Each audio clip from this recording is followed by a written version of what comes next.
You might be driving, cycling, or holidaying with family and friends. You may not always want to carry a fully rigged out camera. In fact, traveling with a fully rigged DSLR or mirrorless camera may not always be ideal. This is where this comes in. This is the FeiyuTech Pocket 3, a small and detachable 4K 60p gimbal camera with a detachable base. Now, before we go into the details of this product, FeiyuTech reached out to me. They send me this and I get to keep it, and even though I get to keep it, all they want for me to do is test it and tell you how I feel about this product. They have no say in this video, so that's out of the way. Let's roll intro.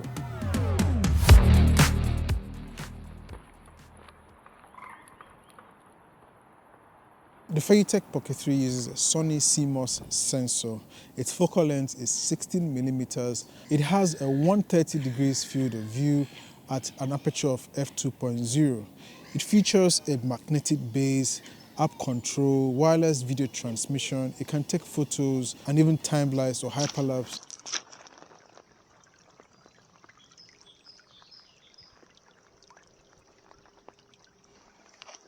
As this is a detachable gimbal, so that means you can detach the top. As you can see, I've removed the top. That's just the gimbal itself, and that is the remote. It's currently turned off. On the gimbal itself, it has 3 buttons. There's a power button, a mode switch button, and a record button. It also has a USB-C port so you can charge or connect this to your computer to offload the data. So it also has a micro SD card slot where you can also put in your micro SD cards.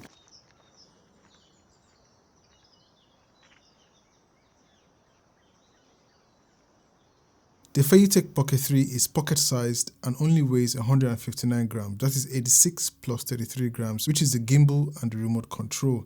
It's very easy to carry around. For battery life, FeiyuTech promises about 1 hour wireless connection and 116 minutes at 1080p 30 frames per second. The kit, which is the remote and the gimbal, costs $329, while the gimbal alone costs $249. And if you just want to get the remote alone, it will set you back $99.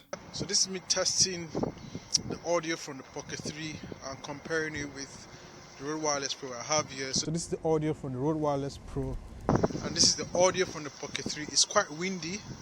My Rode has a windshield, while the Pocket 3 has no windshield, so I don't know how the audio would sound like. All I had to do was triple tap the M button on the Pocket 3 to flip the camera around to face me. So this is like in selfie mode. I'm walking. So what do you guys think? Which is best? We are now back from filming and testing the Pocket 3 outside. Let's go right into what's in the box. FeiyuTech did send me the kit, which is a remote control for the Pocket 3 and the Pocket 3, that's the gimbal. In the remote control box, you just have the remote control, which is here, and a strap and some manuals, while in the Pocket 3 box, you'd have the gimbal, a pouch. Also, you would have the base, which is the tripod legs, and that's it for what you find in the Pocket 3 box. I want to talk about using this gimbal with the remote. To use it with the remote, all you have to do is make sure it's connected via the USB-C port to the handheld remote control. Press and hold to power on the gimbal. So it powers on and takes a few seconds. Make sure you see the logo on the gimbal and the remote control come on. It shows the Feiyu logo. So it takes a few seconds and it comes up really quickly. And with the remote control, you can control a few things like change to photo mode by swiping across.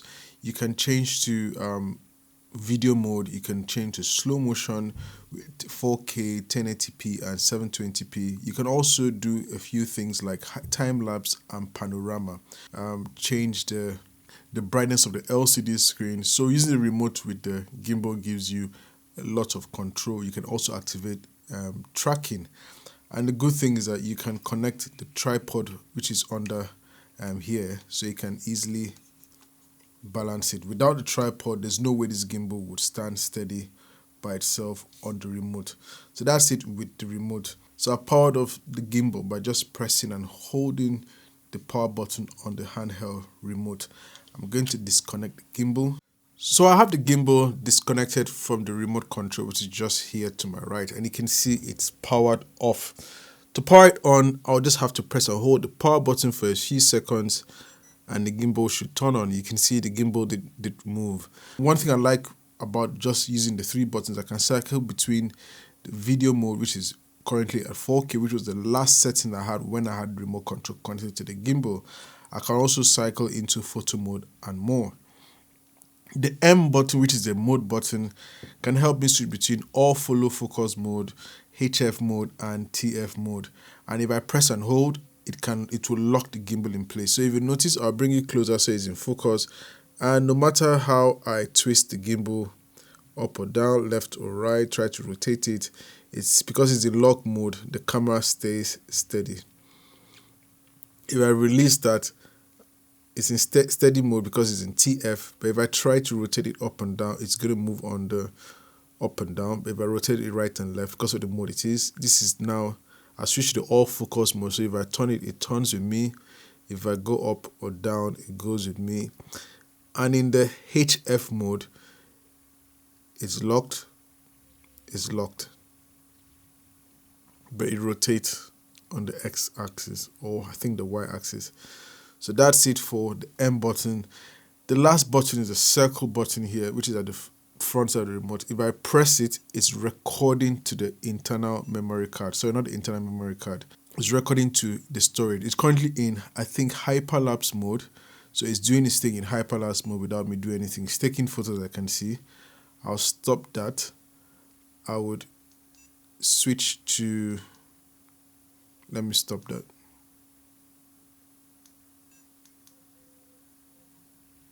It's still taking photos. So I've stopped taking photos. I've switched to photo mode and I'll switch to video mode.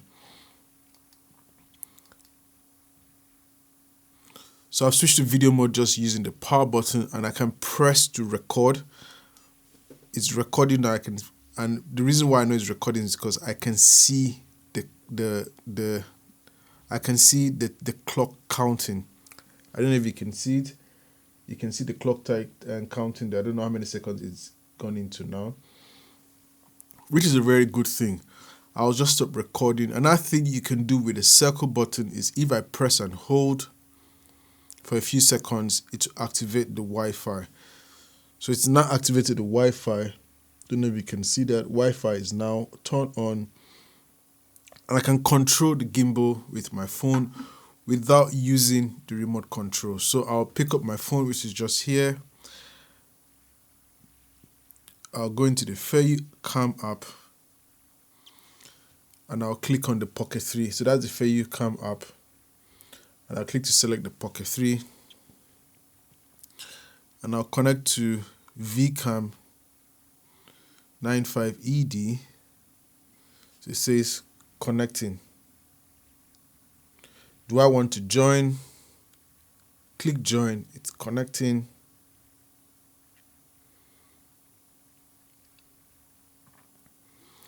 And it's now connecting to the gimbal, which is just on the table. Let me bring it so you can see. It's not on anything.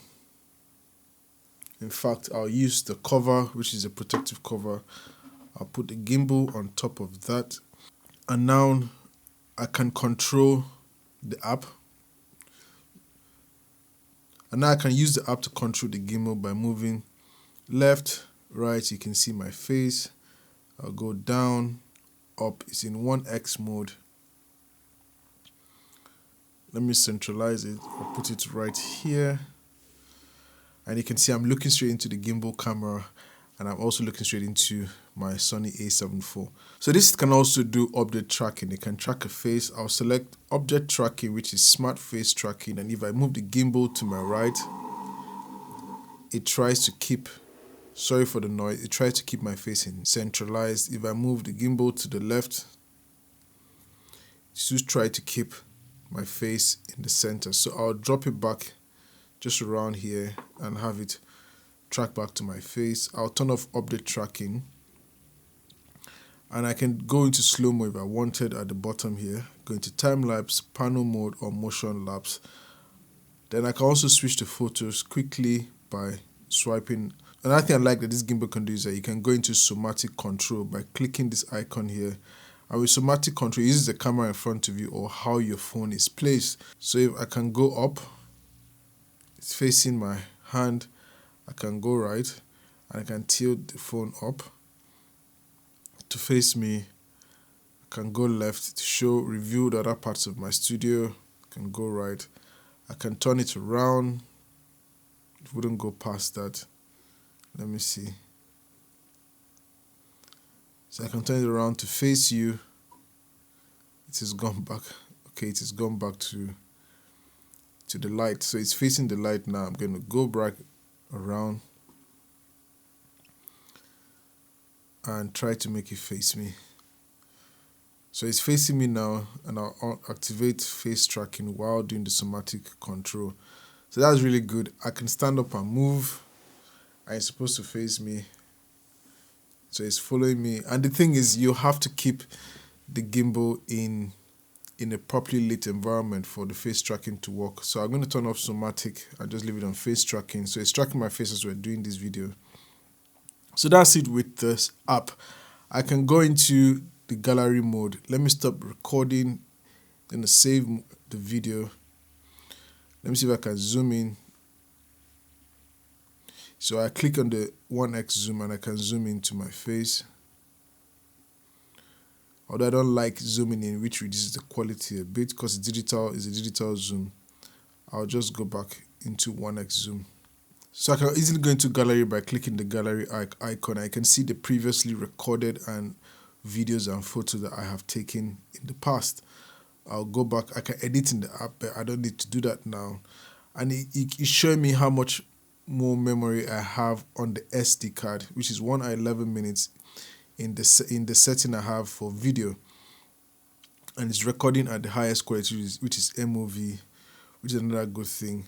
I can quickly change how it operates, either smooth at the bottom left part of the app or sport. But I'll leave it. I'll go back to face tracking so you can go back to my face. Let me move it up. So it's tracking my face. I can change the mode into pan, pitch, follow, and FPV mode.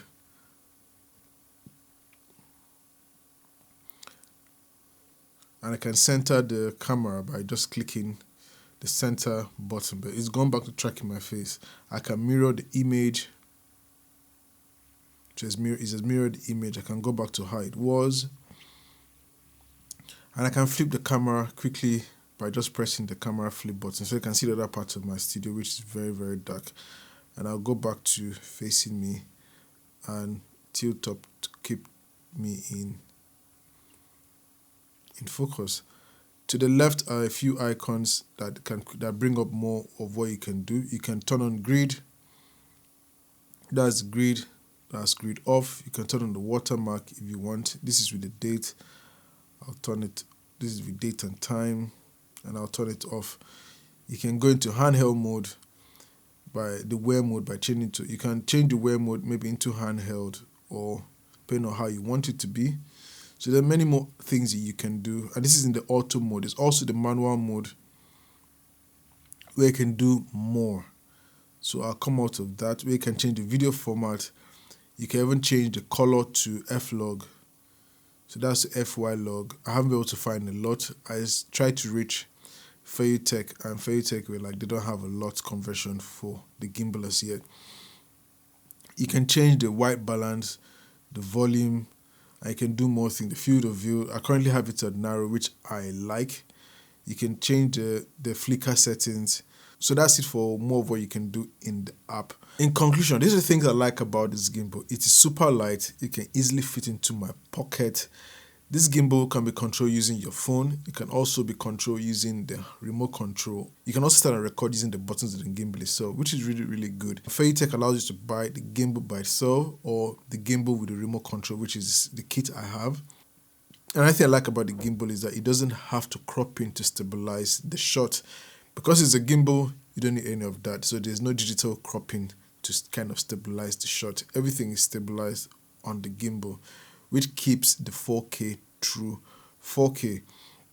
Another thing I like that I tried with the gimbal is that you can get very low angle shot where you have the gimbal like almost upside down and then flip the footage later in post. I was able to get some lovely water footages where I would just buy the water just very close to the water, and then I was able to get those nice moving slow motion shots. It was really nice, and just tracking where I had the gimbal come up from the water. I really like to get those shots, and even on the grass I took the gimbal real low upside down. I was just tracking it just a little bit over the grass, which is what I like. But for the cons, I found out that in low light, where there's not enough light, the gimbal doesn't work well, and that's because yes, it has a small sensor.